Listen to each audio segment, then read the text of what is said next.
Allez, voilà, place à regard croisé à présent. Ce soir, nous irons en Côte d'Ivoire évoquer la réouverture des écoles, surtout à Abidjan, la capitale économique. On parlera aussi de Madagascar, la seconde ville du pays, où plusieurs cadavres ont été retrouvés dans les rues. Nous irons au Nigeria, le président qui estime qu'il n'y a plus assez de ressources pour importer de la nourriture, et puis le Togo. Et on verra le nouveau gouvernement qui se fait toujours attendre. Pour évoquer ce sujet, ce soir, je reçois Constant Lemon, qui est acteur, analyste sociopolitique. Bonsoir Constant. Bonsoir Samuel, bonsoir Ambroise et bonsoir à tous ceux qui nous suivent à travers le monde, particulièrement à Tchare, dans la préfecture de la Causa. Ambroise Ponjo, le Guardian, bonsoir. Bonsoir Samuel, bonsoir le grand frère qui est en face. Constant Lemon. Constant Lemon. Bonsoir les téléspectatrices et les téléspectateurs de la New World TV. Merci beaucoup. Nous commençons tout de suite avec la Côte d'Ivoire. La ministre de l'Éducation nationale, de l'enseignement technique et de la formation professionnelle, Kandia Camara, a annoncé le lundi 25 mai à Abidjan, Cocody, la distribution de 80 millions de masques à la communauté éducative, notamment le personnel, les enseignants et les élèves. C'était à la faveur d'un point de presse relatif à la reprise des classes dans le Grand Abidjan, une semaine après l'ouverture des classes à l'intérieur du pays. La ministre, qui a constaté à cette occasion l'effectivité des cours, a insisté sur le port obligatoire des masques dans les établissements scolaires afin de freiner la propagation de la Covid-19. Il faut signaler que ce sont pour le moment les classes d'examen qui ont rouvert leurs portes à Abidjan. Il fallait, Constant Lemou, finalement, que on ne va pas tout le temps laisser la pandémie dicter aussi sa loi. On ne sait pas quand est-ce qu'elle va finir. Il fallait à un moment donné commencer par reprendre les activités scolaires. Oui, Samuel, nous savons que l'ensemble de l'Afrique est sérieusement touché par le Covid-19.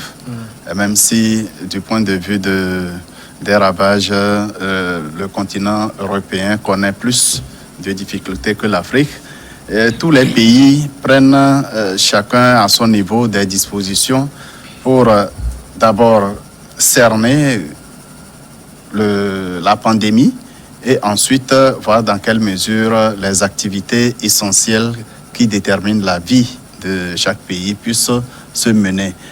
Pour le cas de la Côte d'Ivoire, c'est vrai, il y a au moins 2376 cas enregistrés, 30 décès et 1219 cas guéris.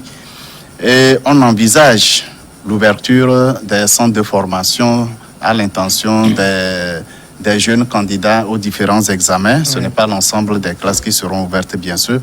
Et en même temps, le gouvernement prévoit distribuer un nombre assez important de masques pour permettre que les mesures barrières soient toujours observées et éviter la contamination. C'est vrai, ce sont des mesures importantes, mais il faut aller au-delà. Il faut aller au-delà et s'assurer que au niveau des salles de classe, que la distanciation sociale soit vraiment observée. Nous savons qu'en Afrique, d'une manière générale, les salles de classe sont bondées. Que ce soit des classes de passage ou bien des classes d'examen, c'est la même réalité un peu partout chez nous en Afrique. Alors, la Côte d'Ivoire trouve, ou du moins les autorités ivoiriennes, trouvent avoir suffisamment cerné les contours de la pandémie. Et si on pense que ouvrir les classes d'examen et sauver l'année scolaire, c'est le moment opportun, tant mieux. Mais il faudrait que la surveillance de la pandémie soit redoublée, de sorte que les jeunes qui vont reprendre le chemin de l'école, les enseignants qui vont se relancer, bref, tous les acteurs devant intervenir dans le système scolaire ne trouvent pas sur leur chemin la contamination qui va reprendre avec beaucoup plus de force, parce que ce risque, il est assez grand. Pendant le confinement et même lorsqu'on allège le dispositif de confinement, chaque parent, chaque citoyen prend les dispositions nécessaires pour lui-même et autour de lui pour limiter aussi longtemps que possible les risques de contamination. Maintenant qu'il faut renvoyer tout le monde, tous les acteurs scolaires vers les centres et les établissements de formation, il faudrait que des dispositions supplémentaires soient initiées et mises en œuvre pour éviter l'hécatombe qui peut rapidement intervenir. C'était la meilleure formule pour, j'allais dire, sauver l'année scolaire parce que les classes d'examen, on le sait, sont beaucoup plus importantes. C'est la meilleure formule, envoyer les élèves qui sont en classe d'examen pour qu'ils puissent passer leurs examens. En fait, moi j'ai l'impression que la proposition que j'ai faite ici, ça fait un mois, est en train de faire des émulations ailleurs, c'est-à-dire en Côte d'Ivoire ou au Bénin. Je l'avais dit ici, tu te rappelles, ça fait un mois ou 3 semaines, un mois.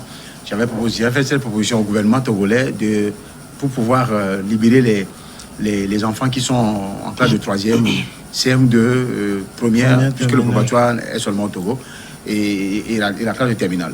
Et j'ai même j'ai ajouté des méthodes et des procédures avec lesquelles on pouvait y arriver et faire des examens. C'est ce que la Côte d'Ivoire est en train de faire. Sans que le Bénin aussi a fait la même chose. C'est-à-dire vous amenez les enfants par catégorie de classe et on prend la classe de CM2 par exemple, qui sont 70 ou 80, au moins ça fait au moins 20 groupes qui viennent par jour. Le premier groupe vient le lundi, le deuxième le mardi, etc., avec des mesures barrières strictes et rigoureuses.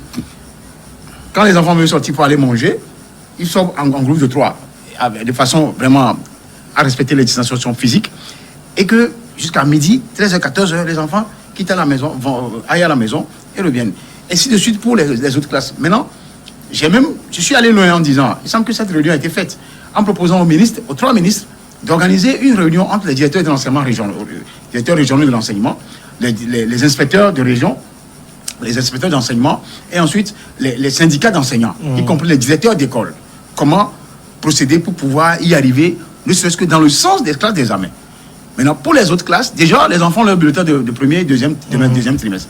On peut essayer de les évaluer par rapport au dernier chapitre de l'année, liés, comment on appelle, parce que les enfants ont des appris, il va falloir faut quand même pas les disculper comme ça pour qu'ils aillent en classe supérieure.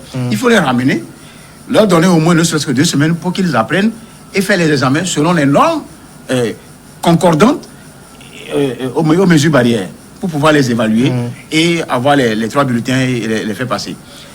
Je l'avais dit, ça fait un mois, je l'ai dit sur au moins 3 médias. Je crois qu'ils sont en train de faire ce travail-là. Et s'il doit y avoir un travail qui soit fait dans un pays, c'est le Togo en principe, parce que c'est ici, je l'ai dit. Et beaucoup ont accueilli cette proposition-là. Voilà, la Côte d'Ivoire est en train de l'appliquer. C'est une bonne chose. Je crois que le gouvernement togolais va y arriver aussi. Sauf que nous sommes en train d'emboîter le mois de juin. Et le mois de juin est un mois de finalisation ou bien de démarrage des examens en principe.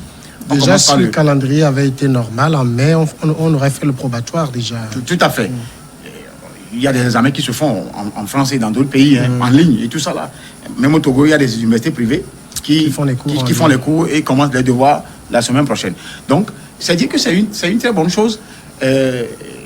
Quant à ce qui concerne la propagation ou la dissémination de la maladie, si on veut s'en tenir à ça, nous sommes obligés de vivre avec le mal. Si on veut s'en tenir à ça, là, nous risquons de faire 2 ou 3 années blanches. Donc, autant s'adapter et prendre des mesures pour pouvoir évoluer. C'est ce que je pense. Donc, c'est ce que la Côte d'Ivoire a fait. Il va falloir que les enfants prennent conscience. Parce que quand tu vois les enfants jouer partout dans les coins là, tu vas comprendre que nous, on est obligé de dire même à certains enfants qu'on rencontre, même en cours de circulation, où sont vos cache-nez pour pouvoir les ramener à comprendre que le mal ça tue, la maladie là ça tue, pour les ramener. C'est tout comme au niveau des marchés. Donc, au niveau des écoles, tout être humain qui a été à l'école est censé raisonner. Donc, est censé comprendre certaines logiques, certaines choses.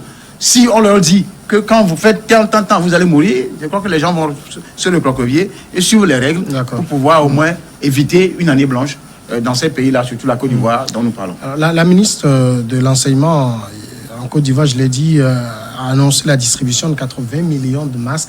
C'est rassurant pour le personnel enseignant, les élèves? C'est, à mon avis, Samuel, c'est symbolique. Parce que les masques qui seront distribués ne sont pas des masques à utilisation multiple. Et si nous avons environ 60 à 110 millions d'élèves qui doivent aller à l'école, ça ne peut pas couvrir plusieurs jours. Il appartient à chaque parent de chercher les masques, le nombre nécessaire pour assurer la protection de ces enfants. C'est très important. En réalité, la charge des frais de l'école incombe beaucoup plus aux parents d'élèves qu'à l'État. Et surtout lorsqu'il s'agit des mesures individuelles. Il appartient à chaque parent de prendre toutes les dispositions nécessaires. Le gouvernement fera sa part. 80 millions de masques, ce n'est pas rien sur les lignes budgétaires du ministère de l'Éducation ou du moins de la gestion de la crise pandémique. Ce n'est pas rien, mais ça ne peut pas couvrir une longue période pour protéger suffisamment les enfants. Je le répète, c'est la charge principale des parents de le faire. C'est vrai, dans notre cadre actuel, nous n'avons pas l'accoutrement pédagogique, puisque nous n'avons pas les masques, mais les téléspectateurs comprendront que la distanciation sociale est largement au-delà de la moyenne et nous n'avons pas forcément besoin de porter les masques. Nous le faisons tous les jours et comme Ambroise l'a dit, tout autour de nous, nous continuons la sensibilisation et même au-delà, là où nous pouvons atteindre, là où nous avons des zones d'influence, eh bien, nous n'hésitons pas à prêter main forte pour que ces mesures soient observées. Au Togo, le gouvernement est en pleine réflexion. Je ne suis pas au gouvernement, bien sûr, mais il y a un certain nombre de dispositions dont nous sommes au courant, qui sont en train d'être prises. Pour cerner la pandémie. Aucun pays ne pourra résoudre totalement cette pandémie avant de faire reprendre les activités. Mais le plus important, c'est d'avoir la certitude que les mesures mises en place peuvent protéger suffisamment la jeunesse qui va reprendre les classes. C'est très fondamental, surtout que chaque pays a des obligations aussi nationales, bilatérales ou multilatérales vis-à-vis des institutions qui interviennent dans le domaine de l'éducation, mais aussi nous n'avons pas envie de perdre du temps aux jeunes élèves, parce que l'avenir de l'Afrique, l'avenir de chaque pays dépend de la qualité de la formation que nous donnerons à nos jeunes d'aujourd'hui. Alors, Ambroise, la ministre ivoirienne de l'Éducation nationale a dit que les enfants seront en sécurité et en bonne santé, mais on le sait, dans la décision de reprendre l'école, le risque zéro n'existe pas. On l'a vu en France, dans un certain nombre de départements. La reprise des classes a coïncidé avec, j'allais dire, un niveau plus élevé de pandémie dans ces départements où on a dû encore repartir au confinement. Alors, il faut le dire, en Côte d'Ivoire, le risque zéro ne peut pas exister. Non, c'est un message d'assurance que la ministre est en train d'envoyer aux parents pour qu'elles aient que les familles aient le courage d'envoyer leurs enfants à l'école. Parce que vous savez que dans certains pays, certains parents ont refusé quand même carrément d'envoyer leurs élèves. Parce que quand l'enfant est chez soi, chez les parents, on le maîtrise mieux, mais on ne sait pas ce qu'il devient finalement à l'école. Parce que l'enseignant ne le suit pas, lui, ne le suit pas seul. Il y a d'autres élèves qu'il faut suivre. Quand surtout l'enfant est un peu turbulent, c'est pas toujours évident.